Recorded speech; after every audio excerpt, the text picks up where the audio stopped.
Histoire et patrimoine. Un héritage. L'histoire africaine dans tous ses aspects. La colonisation, la traite, les indépendances et tout ce qui a glorifié le continent.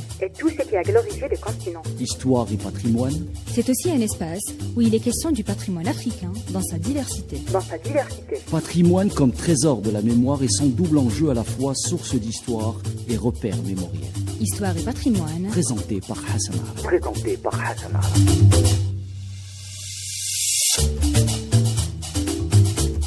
Bonjour et bienvenue dans Histoire et patrimoine. Winnie Mandela, mère de la nation.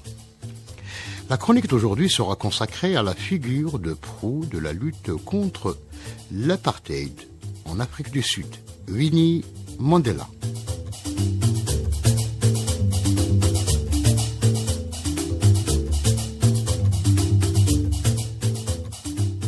Dans le livre qu'il lui consacre, Winnie Mandela, entre mythe et réalité, Benoît Delbey souligne, je cite, « Winnie Mandela fut le porte-drapeau de la lutte anti-apartheid à un moment crucial de l'histoire de son pays, au moment de l'incarcération de son mari, Nelson Mandela, qui a duré 27 ans, à Robben Island, au large du Cape Town. » Fin de citation.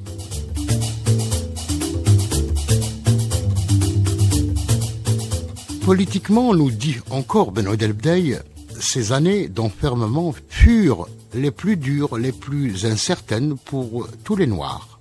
Elles furent les plus longues pour le couple Mandela. Le parcours de cette personnalité historique fut exceptionnel, car selon toujours Benoît Delbey, il relève des grands mythes sud-africains.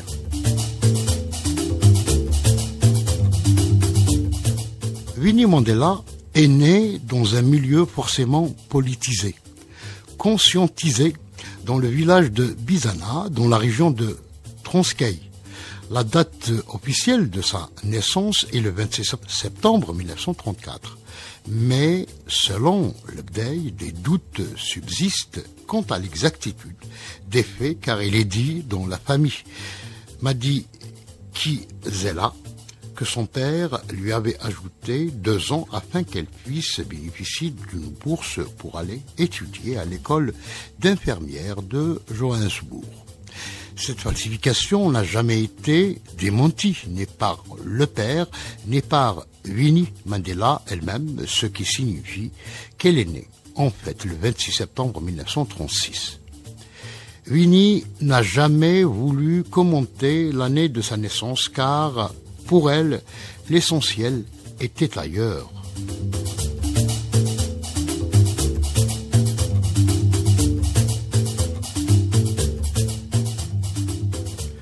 Formée initialement comme assistante sociale, elle obtient plus tard une licence de relations internationales à l'université de Johannesburg.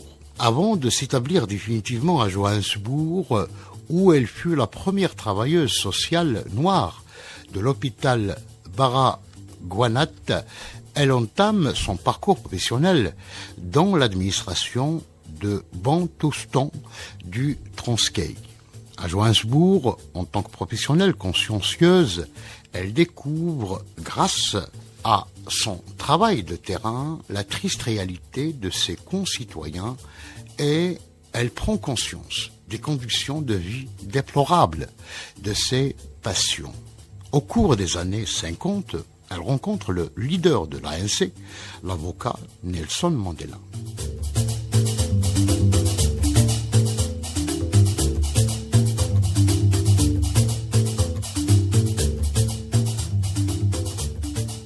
En juin 1958, Winnie et Nelson se marient.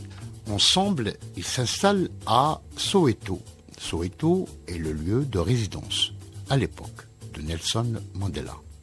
Pendant l'incarcération de Mandela, entre 1962 et 1990, Winnie Mandela est consignée à résidence à Brantford, dans l'État libre de l'Orange. Tout au long de cette période, elle s'engage à combattre l'apartheid jusqu'à la fin et élève toute seule leurs 2 filles envoyées dans un internat au Switzerland.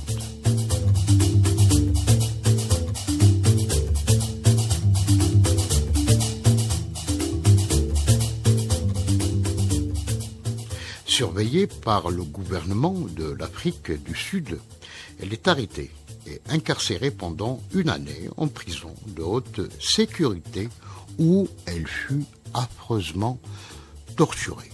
Libérée, Winnie Mandela va poursuivre son activisme politique. Il sera arrêté et emprisonné à plusieurs reprises.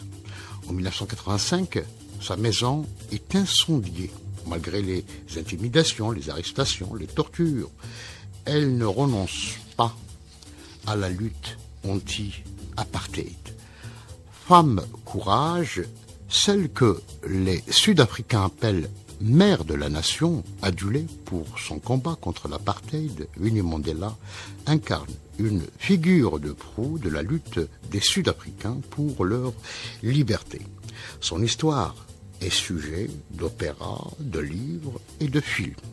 Suite à son décès le lundi 2 avril 2008, la classe politique sud-africaine a attesté que Winnie Mandela restera une figure féminine emblématique de l'histoire de l'Afrique du Sud. À très bientôt.